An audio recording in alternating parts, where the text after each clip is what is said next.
We are on a very exciting journey.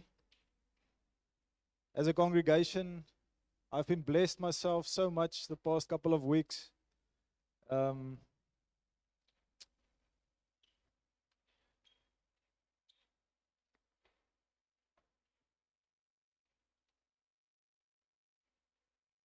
we've been spending some time exploring and asking God to reveal to us His heart and understanding His heart towards us and where we fit into that picture.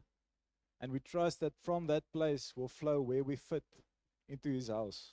So the theme for the past couple of weeks has been heart and home. If we understand God's heart, the slotting into the home will come and flow naturally from that place. So I want to start this morning with 3 stories. Some of you might know these stories. It's not something that I just made up out of my head. We're going to start with the middle one. Once upon a time, long, long ago, there was a veld fire, and all the animals in the field was just ran away, abandoned their homes, and said that we need to get out of here. We need to get out of here. Except for one little hummingbird, a sunbird. That bird decided, no, I'm staying. I need to save the forest. And that bird was flying up and down to the river, getting a drop of water and putting it into the flames. All the animals looked at this bird and said, seriously, what are you doing? Started mocking this bird. But the bird said, no, I'm going to carry on. I'm going to carry on to do that. And that inspired all the other animals to join in. The elephants and the hippopotamus and everybody started bringing water in their beaks and their trunks, spraying mist over the fire. And eventually the fire was killed, and the forest was saved, and the homes were saved. So the courage of that little hummingbird bringing his part inspired the whole jungle to actually save the forest. The next story is on the left. It's the lion and the mouse. One day there was a mouse walking around, and the lion was coming around the corner and got the mouse. Yes, got a nice dinner. And then the mouse started talking to the lion and said, listen, please, you will let me free. I promise I will pay it back to you.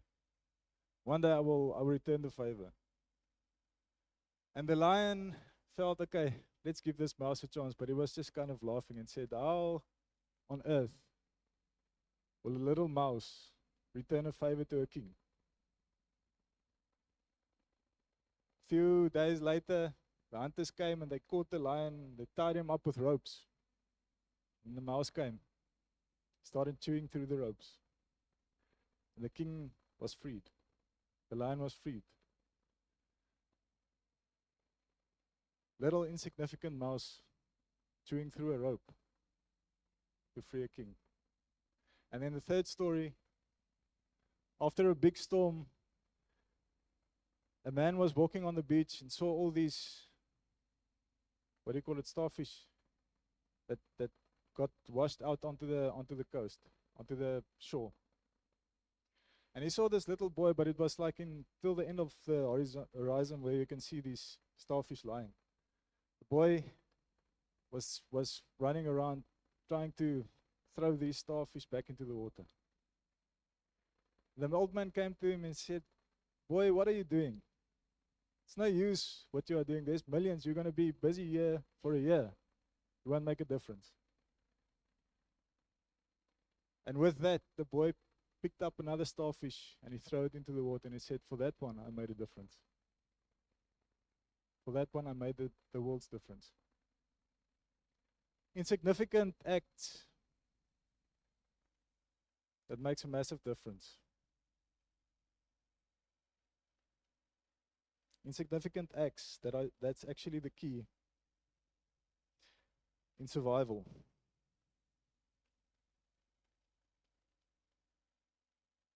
So, as a church, each and every one of us are unique. We are made differently. We go through life experiences differently. And the view that we have of church is unique.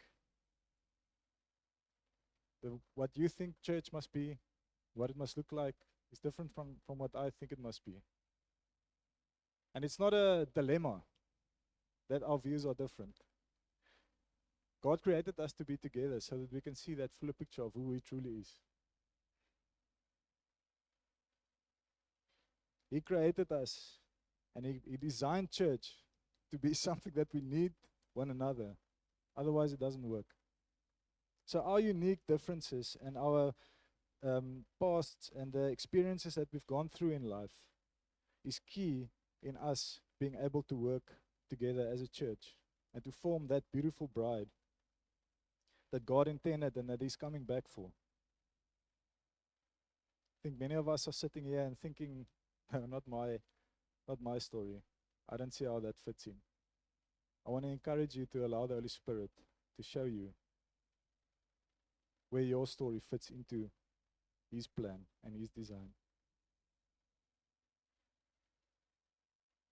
Our church, we can define and we see from Scripture that church is actually more than a organization and a team that we take part in, that Johannes spoke about last week, is that place of being picked for a team. You know, you're part of this team and it's a beautiful game that we take part in. More than an army and a battalion that's out there with a purpose and a mission. Church at its core is a family. It's a family. And obviously when we think of families, there's a different dynamic than just a group of people coming together as an organization to do something. Think of a family business, it's just different. It operates at a different place than just a normal organization. Joe spoke last week about that place of us oftentimes becoming casual with church. We come in and out of this door, taking something that we want to apply to our lives, and we go out and it's just when we want to on our terms. Family does not work in that way. Family means that we are not just in it to get something for ourselves. Each of us in families, you know the rules that you have in your family, the responsibilities that there is in a family.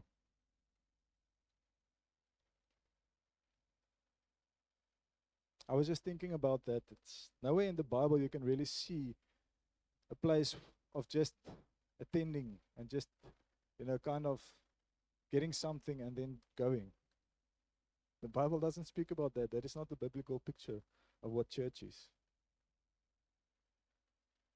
Scripture speaks about this family, and it portrays it as a redemptive unit. And the example that I want to use this morning is Noah and Noah's family.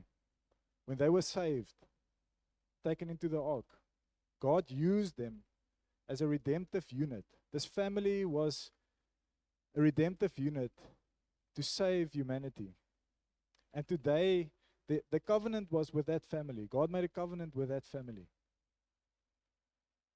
Today, in Christ, God makes a covenant with each and every believer to be a redemptive unit in this world. We are not a social club, place that we come to just to feel better about ourselves. We're a redemptive unit, an ark, on a stormy world with people that are drowning, that need saving. A rescue ship.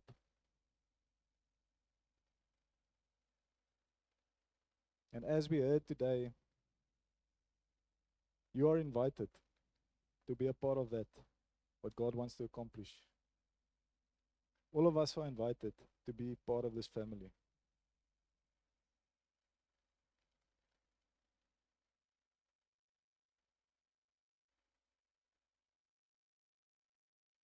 God takes family serious. He takes time around the table. He takes it serious. God doesn't take it lightly. You know, as a family, one of the things that I really strive to want to have in my family is that we have time around the table. Time of us as a family saying that, okay, how do we go forward? There's so many things that happen around the table when we start looking one another in the eyes. There's nowhere to go now. You have to sit and now eat. It's a basic thing that we have to do daily. But God is committed to the dinner table. God is committed. And He requires of us as a family to be committed to that. My little son wants to stand up from the table now. I'm teaching him now already that it's not on to just come and eat and go. You're sitting now. Doesn't understand it yet, but he's gonna hopefully love it one day that we had that discipline in place of time around the table. God is serious about us joining in.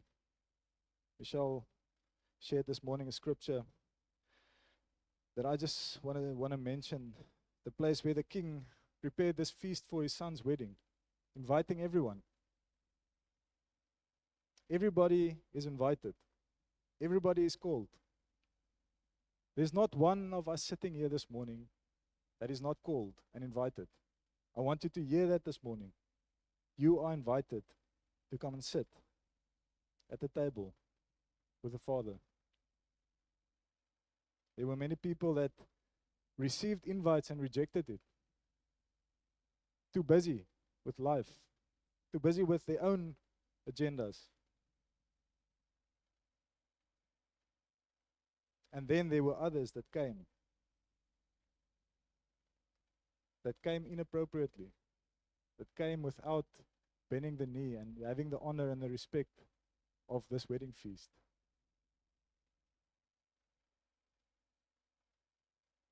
Without repentance, coming to receive something, get something out of it, but wanting just to have that and then go again. The end of both those groups were not good. Many are called, but few are chosen. Many are called. All of us are called. All of us are called.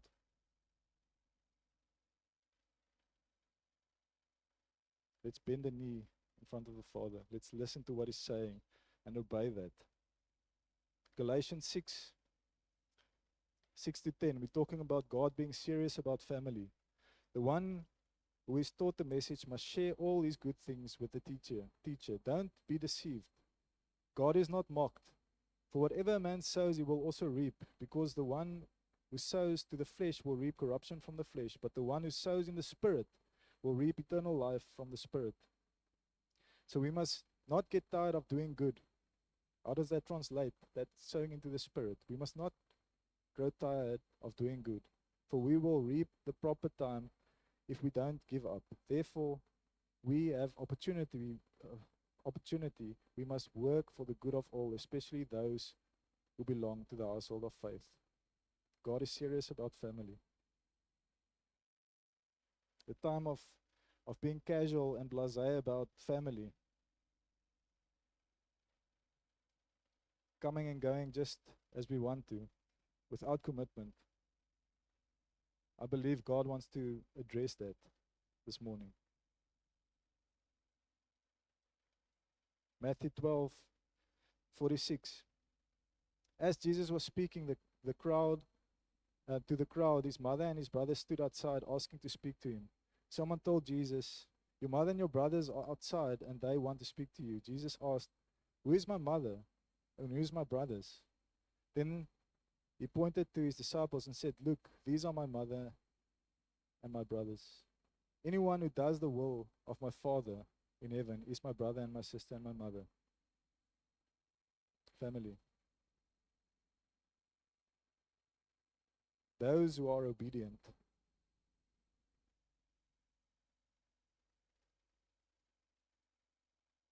Church, God's calling us into action. The time of attending and being followers. There were many followers of Jesus that turned their backs on Jesus. He wants us to be His disciples, meaning the disciplined ones. the ones that actually listen to what he is saying. So, church is a family. At its core, it's a family. And then Scripture speaks about church and the function of church, and it compares it to a body with different members. So when it comes to living out this church, it's a living organism with different members forming part of this body. Romans 12:4, for as we have many members in one body, but all members do not have the same function, so we, being many, are one body in Christ, and individually members of one another. So church is a living organism. It's messy. Different backgrounds, different experiences colliding with Christ in the center. Seeing different aspects of God, sharing that, discipling one another, growing together.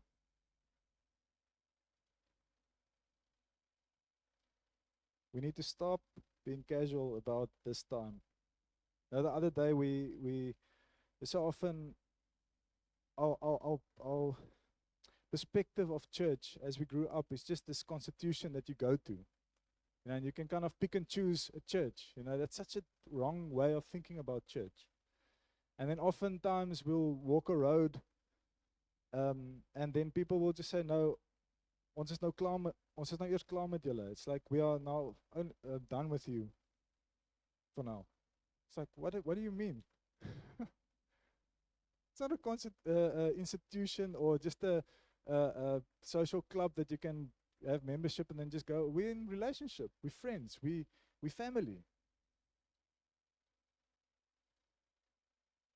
But this family is a living body, and we need to start getting our hands dirty. Stop being casual and start working together in this family. And I want to tell you, many of us are struggling with cycles of sin and anxiety about our lives. And I'm not making light of that this morning. But I think a lot of times being stagnant in the kingdom of God contributes so much to that. Start making your hands dirty. Start becoming a part of this body. And see how God lifts those things. Oftentimes when I find myself, what must I do next? What did this? It's like, God's already told us what to do. Focus on that. And that anxiety just lifts. The body needs you. You need it, but the body also needs you. Ephesians 4, from verse 11. I'm just going to read the first part and then the last part. And he himself gave some to be apostles, some prophets, some evangelists, and some pastors and teachers, for the equipping of the saints, for the working of the ministry, for the edifying of the body of Christ. And then from verse 15, but speaking the truth in love, may grow up in all things into him who is the head, Christ, from whom the whole body, this is us, the church, the whole body is joined and knit together by what every joint supplies, according to the effective working by which every part does its share, causes growth to the body for the edifying of itself in love. Your contribution in this body matters. If you don't see yourself as someone that can give something, I just want you to realize this morning that the body of Christ needs you to be edified. We need one another. We need one another to operate as a healthy church.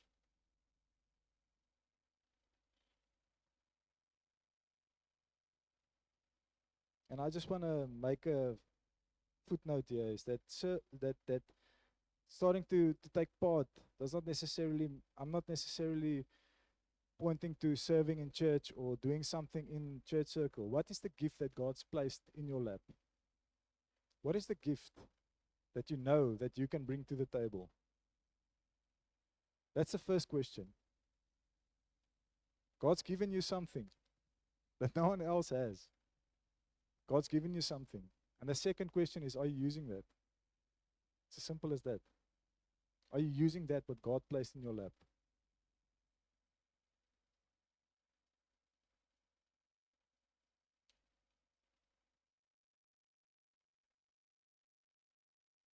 as I was preparing for today, yesterday morning, I was just, sometimes you get so overwhelmed with preparing that you kind of just go into it and start reading scripture and reading up, doing research and all of this. And I just decided I'm just going to spend time with God before I do anything and just sit at his feet.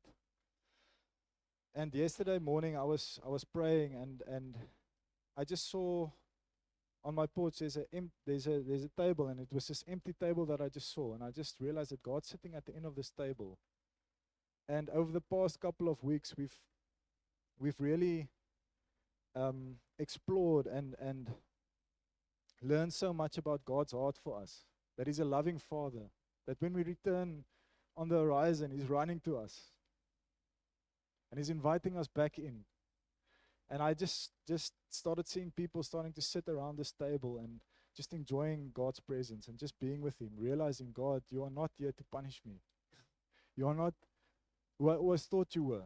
You're a loving father. You're a daddy that we can sit with and chat with and be intimate with, and just know that you are for us and not against us.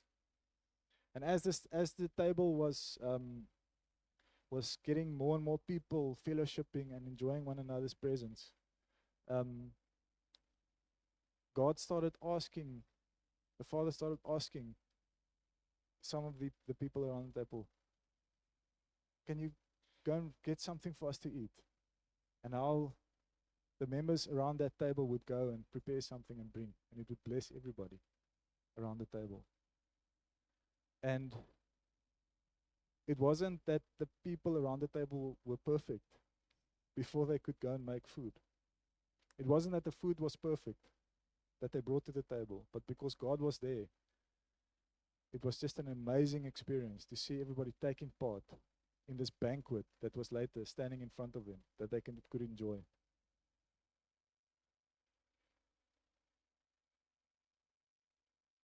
Obviously, the people that made nothing also enjoyed it. But a lot of people feel that they're not good enough. What will people say when I bring the one dish that I can make? What will people think of that? Will they even enjoy it? Others felt they're not worthy because of their sin in their lives. Some were stuck in past hurt, disappointment. And then everybody that brought food also had these shortcomings in their lives. God made the difference. That insignificant thing that you bring to the table, a drop of water that you put in the fire, it's really nothing without God, but God does something with it. One of the most beautiful characteristics of our Father is that he's a giver. He gave his only begotten Son so that we can live today. God is a giver. He gives freely. And we are created in that image to be givers. And a lot of time when you think of life, your self-esteem and your confidence is so much linked to what you can contribute, to what you can bring to the table. It's a lot more of what, your confidence is a lot more linked to what you can give than what you can get or take out of life.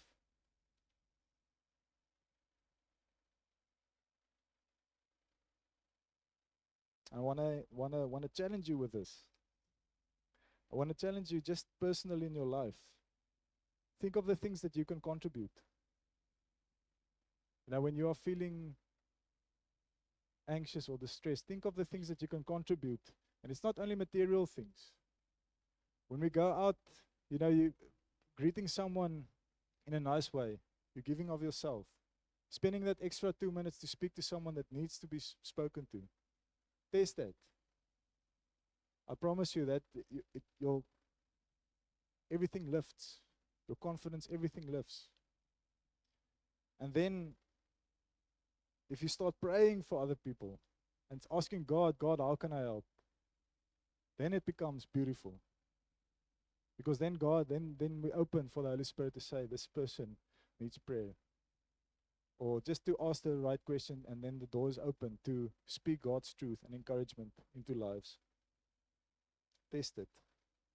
We were created to be givers. It's not always just a materialistic giving, material things. And then this is so crucial. How we relate to our contribution largely determines how we see and understand God. How we relate to our contribution largely determines how we see and understand God.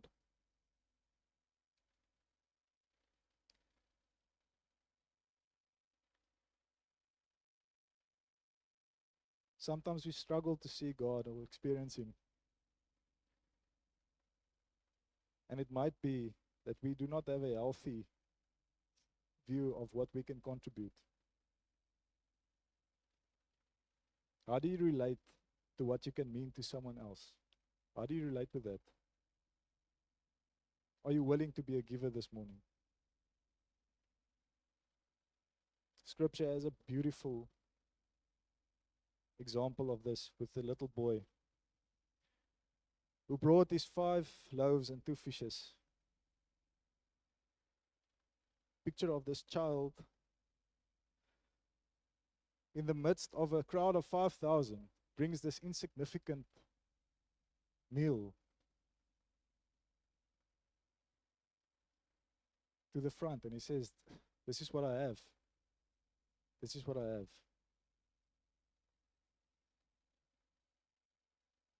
The faith of a child, the attitude of a child. There was a time when the disciples were asking, who's going to be the greatest in the kingdom of God? And Jesus replied, Matthew 18, and said, "Assuredly I say to you, unless you are converted and become as little children," not imitate or put on a mask of becoming converted and become as little children, you will by no means enter the kingdom of heaven. Therefore, whoever humbles himself as this little child is the greatest in the kingdom of heaven.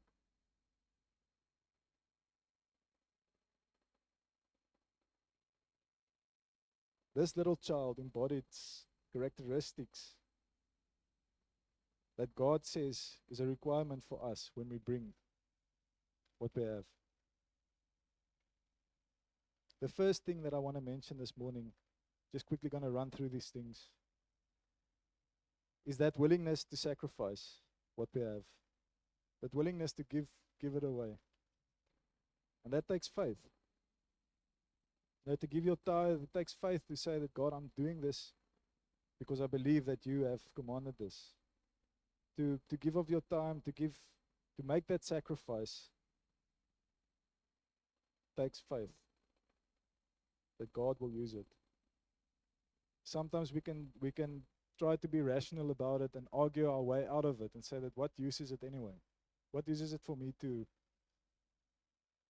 free this mouse? What can this mouse do for me one day? Or what does it help me throwing the star back into the sea?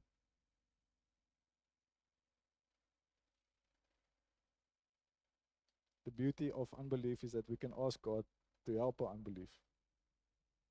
Romans 12:1, I beseech you therefore, brethren, by the mercies of God, that you present your bodies a living sacrifice, wholly acceptable to God, which is your reasonable service. And do not be conformed to this world, but be transformed by the renewing of your mind, that you may prove what is the good and acceptable and perfect will of God. So we can ask God to renew our minds when it comes to bringing our portion. If you're believing today you've got nothing to give, it's a lie. The second aspect that this boy had that we need to chase after is courage. Courage to bring what we have. Now that place around the table where you feel, what can I bring? What will people say about my meal that I bring or my side dish that I can bring? That risk of being rejected and misunderstood. It's a thing that keeps us back. We need courage. God, help us to have courage to bring what we have. 2 Timothy 1 verse 6. Therefore I remind you to stir up the gift of God which is in you through the laying on of my hands. For God has not given us a spirit of fear, but of power and of love and of a sound mind. Amen. Stir up that gift. Bring it to the table. The body of God needs it. And then there's always that place of being frowned upon when we bring it. You know, it's a place of, as broken people, we sometimes, and I really want to speak to us as a congregation, is when someone bring their gift to the table, celebrate that and thank God for it. And I was just thinking of the woman that brought that one coin. Everybody is sowing out of their abundance. And this lady bringing the most precious, most valuable thing is that one coin, because it was everything that she had. She made that true sacrifice. So it takes courage for us that boy had.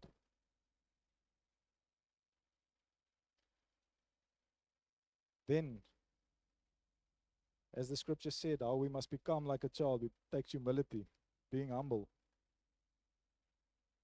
Being humble. So the opposite of humble is being prideful. And there's two sides of being prideful I want to just address this morning.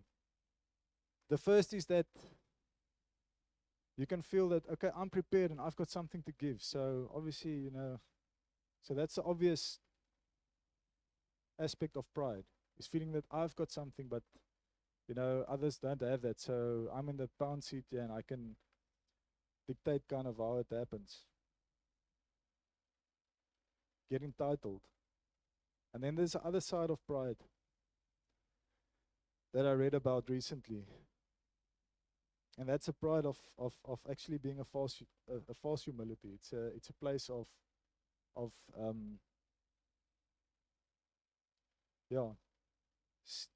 a place that seems humble, but it's not humility. And I just want to read this for us.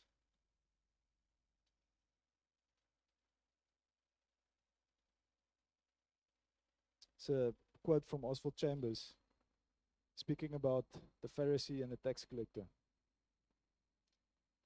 Pride is the sin of making self our God. Pride is the sin of making self, me, my God. And some of us today do this not like the Pharisee, but like the tax collector. And the tax collector was saying, I can't even look up.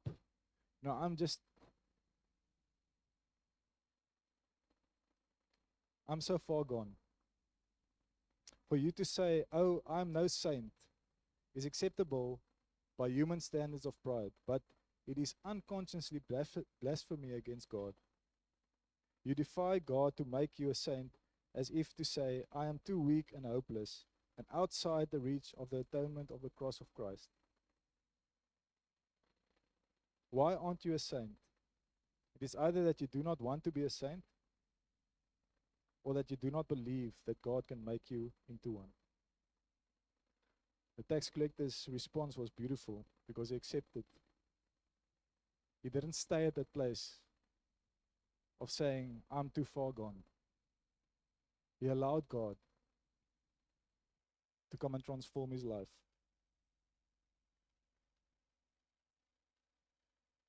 Sitting and being so focused on your weakness can become that self that is your God. Allow God to be God in your life. When God says that you are a saint, you're a saint. Believe it. And then you'll see, if we understand God's heart towards us and start believing it, we'll start walking into it and walking in what God's called us. So humility, something that we need to embody when it comes to giving. And then finally, this is so beautiful, when it comes to giving, we need to know the first receiver. The first receiver of our giving is always Jesus. Without that aspect of giving, without us bringing our gift to Jesus so that he can do something with it, it means nothing. God is at the table. Remember that always. When it comes to giving, we can always so oftentimes or fall into that trap of just be giving to someone. Bring it to Jesus. He is the first receiver of your gift. Matthew 25:40. And the king will answer and say to them, assuredly I say to you, inasmuch as you did it to one of the least of these, my brethren, you did it to me. Jesus is always the first receiver of our gift. Then it will make a difference. And then it will feed the 5,000.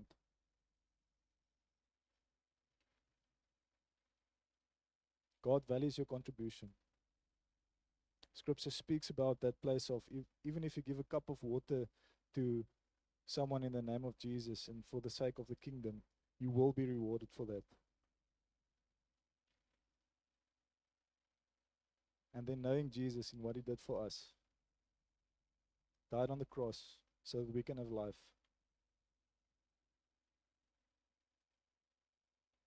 Allow that to compel you. Allow that reality to wash you from head to toe in how you think. Whenever you get to a place of getting to the end of a situation or feeling discouraged, self-pity, remind yourself of that crown of thorns that pushed through the head of Jesus for you and for me. Let that compel you to become a giver in the kingdom of God. Let's close our eyes today.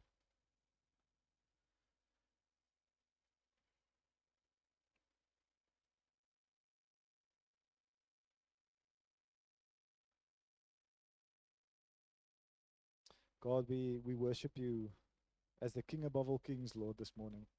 We thank you, God, that you've called us, Lord, to be your bride, Lord. You've called us to take part, Lord, in this body, Lord, that we call church. This place of being in relationship with you, firstly, Lord, and then being in relationship with one another, Lord. Encouraging, discipling, and walking this road together, Lord. God, I want to repent this morning on behalf of us, Lord. I want to come and stand in the gap where we've become casual with church, Lord. And then we ask, why is it going tough? And why am I feeling anxious? And why am I feeling... God, you've called us to take part in this body, Lord. Forgive us, Lord, for running to each and every other thing, Lord, to find peace. But meanwhile, you've already given us the vehicle that we can take part in, Lord. You've already given us the things that we can do, Lord. God, I pray for every stagnant gift in this place this morning, Lord, in this congregation, Lord. Every stagnant gift lying there because we do not believe that you can do something with it. I pray that we will stir it up, Lord. That we can start seeing, Lord, where we can contribute. Even if it's just making of a cup of tea for someone. God, you can make something miraculous come from that, Lord. We thank you and we honor you, Lord, as the first receiver this morning of our gifts, Lord. God, I pray, Lord, there where hurt and disappointment, Lord, is keeping us, Lord, from bringing what we have to bring, Lord. God, we do not make light of that this morning, Lord. It's not what I'm doing this morning, Lord. But we know, Lord, that when we hear your word and your truth in our lives, Lord, that it's so much more worth than just sitting and sulking about things that happen, Lord. Thank you that you've got a hope and that you've got a future for each and every one of us, Lord. And I pray, Lord, that we'll have the courage to stand up and say, I've got something to bring, even though I'm crippled. I've got something to bring. God, I pray, Lord, specifically for people this morning that's perhaps been hurt in church, been hurt by imperfect people. Thank you that it's not your character, Lord. God, there where we've made a link between your goodness, Lord, and your heart towards us, and the failure of people, and people not portraying you who you truly is, Lord. We want to break that link, Lord, this morning. We want to break it and allow your Holy Spirit, Lord, to show us your heart towards us. God, I pray that church hurt and offenses will not stand in the way of us becoming your bride, beautiful bride, Lord. You've got so much more in store for us than just not being offended. So much more, Lord. May we fix our eyes on you, Lord, and see you this morning. And God, may we start taking part, Lord. May we start taking part, Lord.